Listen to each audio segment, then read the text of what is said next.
Assalamualaikum warahmatullahi wabarakatuh. Bagaimana kabarnya anak-anak? Semoga baik dan sehat semua ya. Tetap semangat walau kita sedang belajar dalam keadaan daring seperti ini. Oke, untuk ketua kelas silakan pimpin doa sebelum belajar. Oke, berdoa selesai.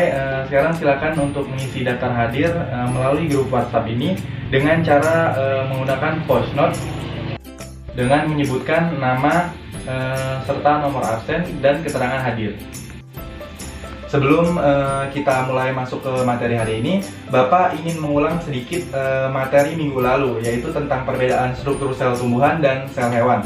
Coba, masih ada nggak sih yang ingat apa aja sih perbedaan struktur dari sel tumbuhan dan sel hewan? Ya, tepat sekali jawabannya. Terima kasih kepada Ardi yang sudah berani menjawab. Jadi, perbedaannya itu ada banyak ya. Itu dari plastidanya. Pada plastida itu hanya ada pada sel tumbuhan, dinding selnya, libosomnya, dan juga vakuola. Nah, hari ini kita bakal bahas apa saja organel yang ada pada sel, baik hewan maupun tumbuhan, beserta fungsinya dan juga mekanisme transport pada membran. Oke, kalian tahu nggak sih ternyata warna merah ataupun kuning pada daun saat musim semi itu dipengaruhi oleh organel sel pada sel tumbuhan. Nah, itu yang nantinya bakal kita bahas setelah ini.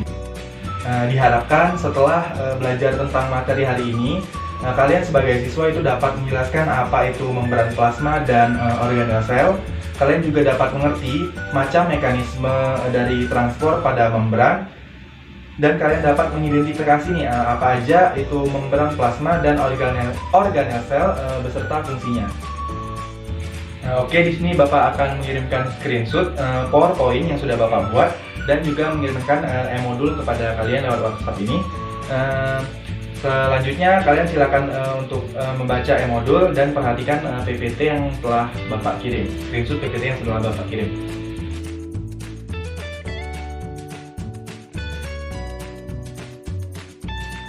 Apa itu membran plasma dan organel sel? Membran plasma atau membran sel merupakan bagian sel yang membatasi bagian dalam sel dengan lingkungan di sekitarnya.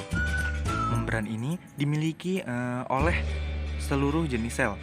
Membran sel merupakan bagian terluar daripada sel hewan dan protozoa, namun pada sel tumbuhan dan bakteri terletak di bawah dinding sel. Sedangkan organel sel adalah subunit khusus yang biasanya ada di dalam sel yang memiliki fungsi tertentu, yang antara lain yang pertama ada nukleus atau sering disebut juga dengan inti sel yang berfungsi untuk mengatur dan mengendalikan seluruh proses yang terjadi di dalam sel.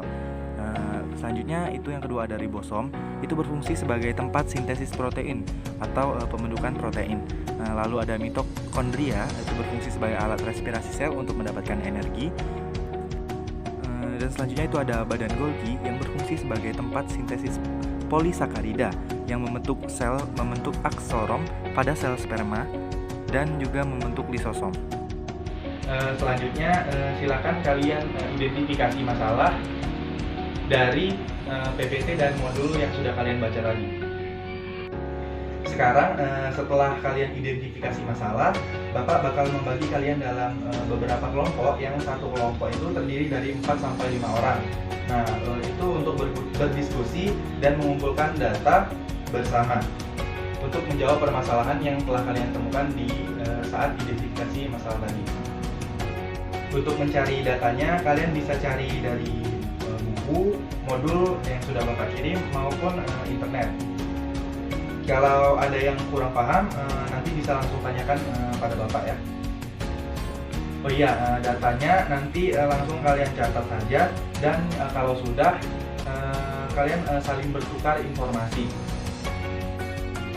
Oke, setelah kalian bertukar informasi, sekarang silakan untuk kelompok pertama presentasikan hasil dari data yang kalian temukan, yang kalian dapat ke depan.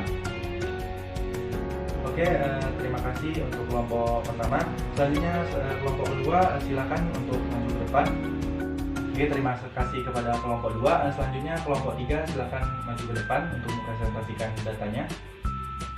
Oke, seluruh kelompok sudah mempresentasikan hasil datanya. sekarang kalian buat kesimpulan mengenai materi atau data yang telah kalian temukan tadi. Nah, oh iya, Bapak juga punya tugas terkait materi hari ini. Tugasnya itu ada 2 esai.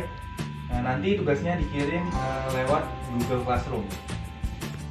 Baiklah, sekian materi yang dapat Bapak sampaikan untuk hari ini.